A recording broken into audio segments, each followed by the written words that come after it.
Batting வந்துட்டு கண்டிப்பா அவங்க பட்டிதர் வந்துட்டு அவரு டீசென்ட்டான பிளேயர் தான். அவரு சும்மா ஸ்பின்ன பார்த்தா நான் அடிப்பேன் அப்படின்னு சொல்லி போகக்கூடாது. ஓகே. ஆனா இந்த சீசன் அதுவும் முக்கியமா பிளே ஆஃப் வரும்போது இந்த லக்ஸுரி இல்லேன்னு நெனைக்கிறேன். அது மெயின் ரீசன் என்னன்னா படிக்கல் இல்ல. ஸோ வந்து மயங்க் அகர்வால் புதுசா வராரு. அவரு எப்படி அடிப்பார்ன்னு தெரியல. சால்ட் இன்ஜுரி பெத்தல் இல்ல. திரும்ப சால்ட் வராரு. அவரும் அந்த ஃபார்ம்ல அடிப்பாரான்னு தெரியல. ஸோ ம். வந்து ஜிதேஷ் சர்மாவும் அந்த ஒரு மேட்ச் தான் அடிச்சிருக்காரு. இன்னும் அவரும் பெருசா அடிக்கல. ஆனா இப்போ கோலி அவுட் ஆயிடுறாருன்னு வைங்க. எனக்கு தெரிஞ்சு கோலி பெர்ஃபார்ம் பண்ணிட்டுருக்காரு. கோலி அவுட் ஆயிட்டாருன்னா இந்த டீம அ யாரு இப்போ டாப் வந்துட்டு 5ல யாரு இப்ப பண்ணுவா? யாரு ஆனா இந்த தடவ வந்து பழைய ஆர்சிபி மாரி இல்ல. ரொம்பவே டிசிஷன்ஸ் கிளவரா எடுத்திருக்காங்க.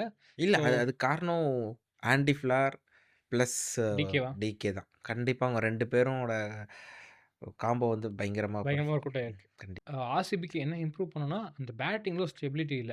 படிக்கல் போனதுக்கப்புறம் அது இன்னும் பேக் ஃபயர் ஆகறதுக்கு சான்சஸ் இருக்கு.